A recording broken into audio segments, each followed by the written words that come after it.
cool. 2 viewers, just in time. Alright. Yesterday I read chapter 1. Today I'll be reading chapter 2. And maybe chapter 3 actually, because it's a short chapter. Buy the book.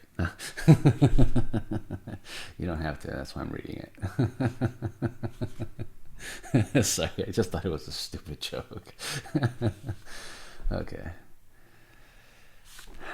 Zen and the Art of Motorcycle Maintenance, An Inquiry into Values by Robert M. Pirsig, Chapter 2. The road winds on and on. We stop for rest and lunch, exchange small talk, and settle down to the long ride. The beginning fatigue of afternoon balances the excitement of the first day, and we move steadily, not fast, not slow. We have picked up a southwest side wind, and the cycle cants into the gust, seemingly by itself, to counter their effect. Lately, there's been a sense of something peculiar about this road, apprehension about something, as if we were being watched or followed. But there is not a car anywhere ahead, and in the mirror are only John and Sylvia way behind. We are not in the Dakotas yet, but the broad fields show we are getting nearer. Some of them are blue, with flax blossoms moving in long waves like the surface of the ocean. The sweep of the hills is greater than before, and they now dominate everything else, except the sky, which seems wider.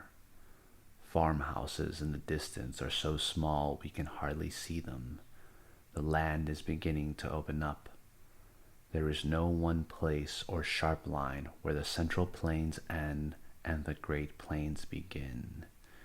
It's a gradual change like this that catches you unawares, as if you were sailing out from a choppy coastal harbor, noticed that the waves have taken on a deep swell, and turned back to see that you were out of sight of land. There are fewer trees here, and suddenly I am aware they are no longer native. They have been brought here and planted around houses and between fields and rows to break up the wind. But where there haven't been planted, there is no underbrush, no second-growth saplings, only grass, sometimes with wildflowers and weeds, but mostly grass. This is grassland now. We are on the prairie. I have a feeling none of us fully understands what 4 days on this prairie in July will be like. Memories of car trips across them are always of flatness and great emptiness as far as you can see. Extreme monotony and boredom as you drive for hour after hour, getting nowhere, wondering how long this is going to last without a turn in the road, without a change in the land going on and on to the horizon.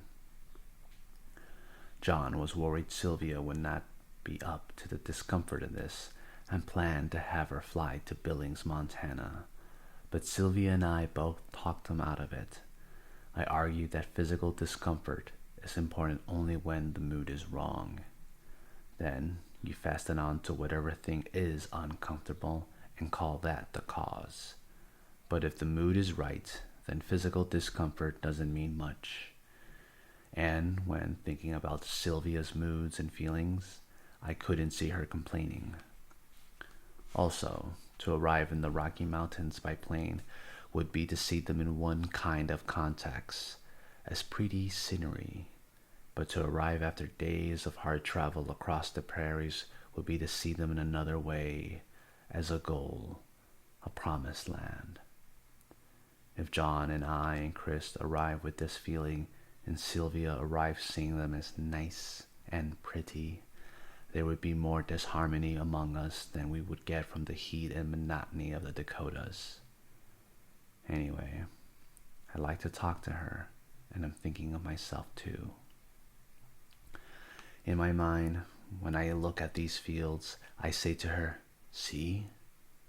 See?" And I think she does. I hope later she will see and feel a thing about these prairies I have given up talking to the others about, a thing that exists here because everything else does not, and can be noticed because other things are absent. She seemed so depressed sometimes by the monotony and boredom of her city life. I thought maybe in this endless grass and wind she would see a thing that sometimes comes when monotony and boredom are accepted. It's here, but I have no names for it.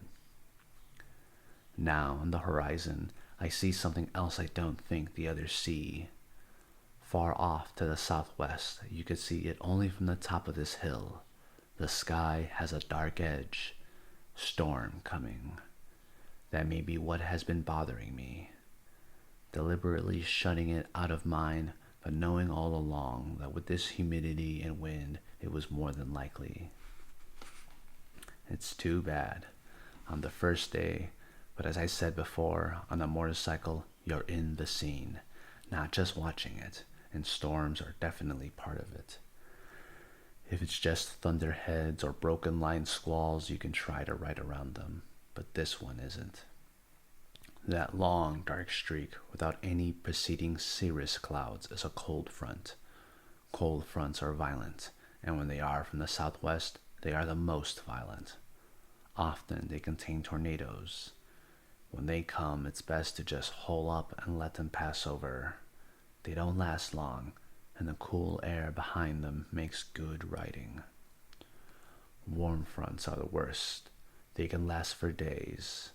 I remember Chris and I were on a trip to Canada a few years ago, got about 130 miles, and we were caught up in a warm front of which we had plenty of warning, but which we didn't understand. The whole experience was kind of dumb and sad.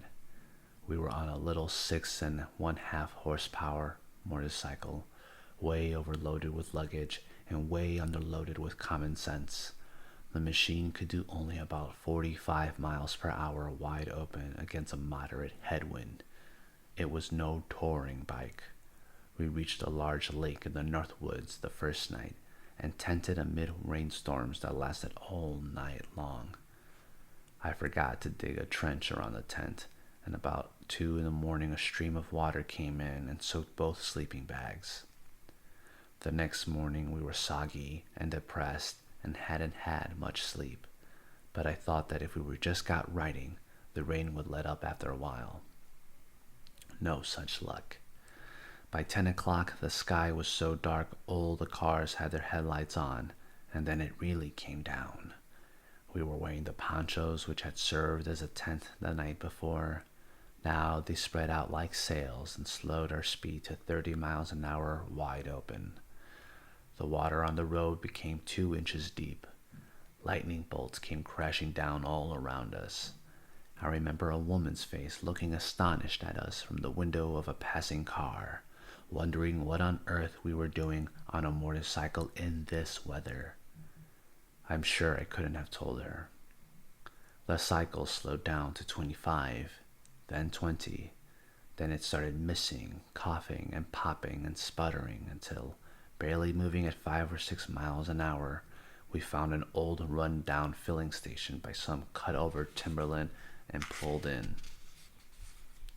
At the time, like John, I hadn't bothered to learn much about motorcycle maintenance. I remember holding my poncho over my head to keep the rain from the tank and rocking the cycle between my legs. Gas seemed to be sloshing around inside. I looked at the plugs and looked at the points and looked at the carburetor and pumped the Kickstarter until I was exhausted. We went into the filling station, which is also a combination beer joint and restaurant, and had a meal of burned up steak. Then I went back out and tried it again. Chris kept asking questions that started to anger me because he didn't see how serious it was. Finally, I saw it was no use, gave it up, and my anger at him disappeared.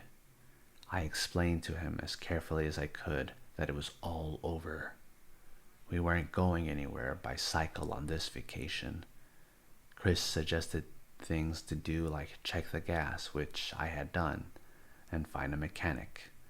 But there weren't any mechanics, just cut over pine trees and brush and rain. I sat in the grass with him at the shoulder of the road, defeated, Staring into the trees and underbrush, I answered all of Chris's questions patiently, and in time they became fewer and fewer. And then Chris finally understood that our cycle trip was really over and began to cry. He was 8, I think. We hitchhiked back to our own city and rented a trailer and put it on our car and came up and got the cycle and hauled it back to our own city and then started out all over again by car. But it wasn't the same, and we didn't really enjoy ourselves much. 2 weeks after the vacation was over, one evening after work, I removed the carburetor to see what was wrong, but still couldn't find anything. To clean off the grease before replacing it, I turned the stopcock on the tank for a little gas. Nothing came out. The tank was out of gas. I couldn't believe it. I can still hardly believe it. I have kicked myself mentally 100 times for that stupidity and don't think I'll ever really finally get over it. Evidently, what I saw sloshing around was gas in the reserve tank, which I have never turned on. I didn't check it carefully because I assumed the rain had caused the engine failure. I didn't understand then how foolish quick assumptions like that are. Now, we're on a 28-horse machine, and I take the maintenance of it very seriously. All of a sudden, John passes me, his palm down, signaling a stop. We slowed down and looked for a place to pull off on the gravelly shoulder. The edge of the concrete is sharp and the gravel is loose, and I'm not a bit fond of this maneuver. Chris asked, "What are we stopping for?" "I think we missed our turn back there," John says. I look back and see nothing. "I didn't see any sign," I say. John shakes his head, big as a barn door. "Really?" He and Sylvia both nod. He leans over, studies my map, and points to where the turn was and then to a freeway overpass beyond it. "We've already crossed this freeway," he says. I see he is right. Embarrassing. "Go back or go ahead?" I ask. He thinks about it. "Well, I guess there's really no reason to go back. All right, let's just go ahead. We'll get there one way or another." And now tagging along behind them, I think, why should I do a thing like that? I hardly noticed the freeway, and just now I forgot to tell them about the storm. Things are getting a little unsettling. The storm cloud bank is larger now, but it is not moving in as fast as I thought it would. That's not so good. When they come in fast, they leave fast. When they come in slow like this, you can get stuck for quite a while. I remove a glove with my teeth, reach down and feel the aluminum side cover of the engine. The temperature is fine. Too warm to leave my hand there. Not so hot I get a burn. Nothing wrong there. On an air-cooled machine like this, extreme overheating can cause a seizure. This machine has had one, in fact, 3 of them. I check it from time to time the same way I would check a patient who has had a heart attack, even though it seems cured. In a seizure, the pistons expand from too much heat, become too big for the walls of the cylinders, seize them, melt to them sometimes, and lock the engine and rear the wheel and start the whole cycle into a skid. The first time this one seized, my head was pitched over the front wheel and my passenger was almost on top of me. At about 30, it freed up again and started to run, but I pulled off the throttle. Oh, sorry, trying to get that page in time. But I pulled off the road and stopped to see what was wrong. All my passenger could think was, "What did you do that for?" I shrugged and was as puzzled as he was. Stood there with the cars whizzing by, just staring. The engine was so hot the air around it shimmered and we could feel the heat radiate. When I put a wet finger on it, it sizzled like a hot iron, and we rode home slowly with a new sound. A slap that meant the pistons no longer fit and an overhaul was needed. I took this machine into a shop because I thought it wasn't important enough to justify getting into myself, having to learn all the complicated details and maybe having to order parts and special tools and all that time-dragging stuff when I could get someone else to do it in less time. Sort of John's attitude. The shop was a different scene from the ones I remember. The mechanics, who had once all seemed like ancient veterans, now looked like children. A radio was going full blast, and they were clowning around and talking and seemed not to notice me. When one of them finally came over, he barely listened to the piston slide before saying, "Oh yeah, tappets." Tappets. I should have known then what was coming. 2 weeks later, I paid their bill for $140, rode the cycle carefully at varying low speeds to wear it in, and then after 1,000 miles opened it up. At about 75, it seized again and freed at 30, the same as before. When I brought it back, they accused me of not breaking it in properly, but after much argument, agreed to look into it.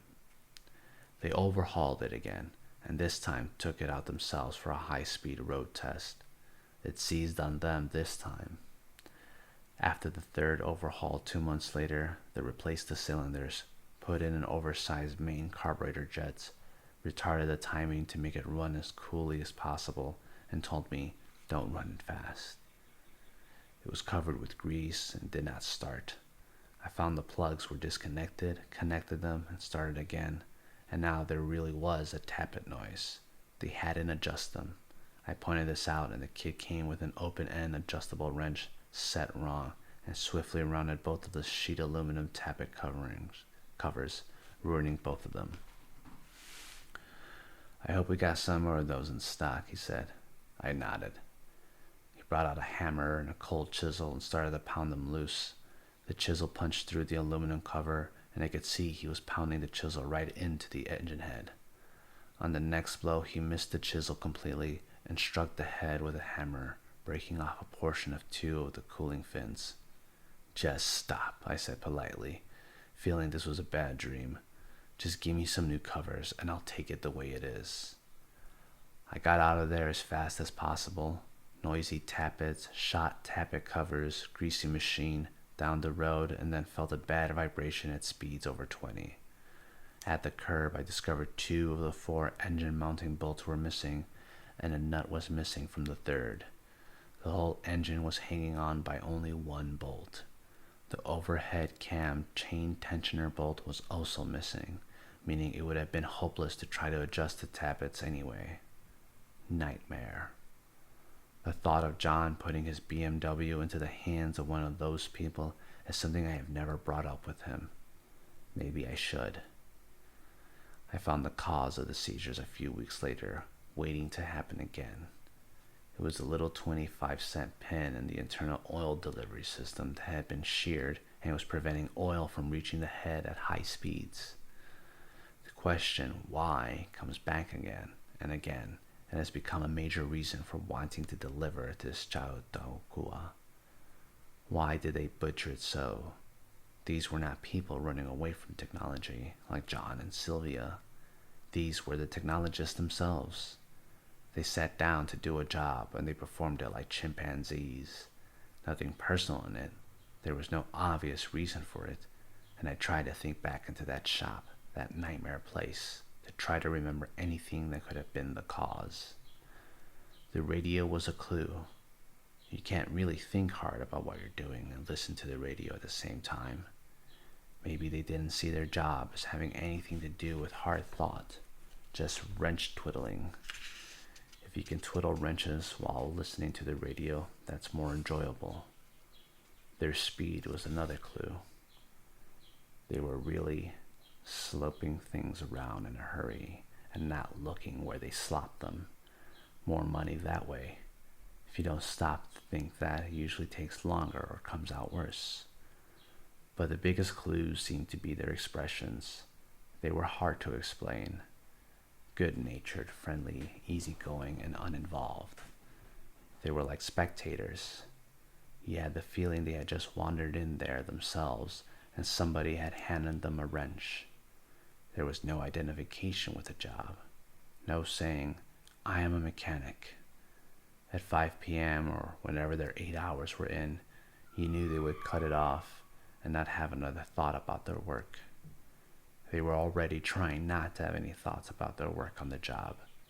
In their own way, they were achieving the same thing John and Sylvia were, living with technology without really having anything to do with it, or rather, they had something to do with it, but their own selves were outside of it, detached, removed. They were involved in it, but not in such a way as to care. Not only did those mechanics not find that sheared pin, but it was clearly a mechanic who had sheared it in the first place by assembling the side cover improperly. I remember the previous owner had said a mechanic had told him the blade was hard to get on. That was why. The shop manual had warned about this, but like the others, he was probably in too much of a hurry or he didn't care. While at work, I was thinking about this same lack of care in the digital computer manuals I was editing. Writing and editing technical manuals is what I do for a living, the other 11 months of the year, and I knew they were full of errors, ambiguities, omissions, and information so completely screwed up you had to read them 6 times to make any sense of them. But what struck me for the first time was the agreement of these manuals with a spectator attitude I had seen in the shop. These were spectator manuals. It was built in the format of them. Implicit in every line is the idea that here is the machine, isolated in time and in space from everything else in the universe. It has no relationship to you. You have no relationship to it, other than to turn certain switches, maintain voltage levels, check for error conditions, and so on. That's it. The mechanics and their attitude toward the machine were really taking no different attitude from the manuals toward the machine, or from the attitude I had when I brought it in here. We were all spectators, and it occurred to me there is no manual that deals with the real business of motorcycle maintenance, the most important aspect of all.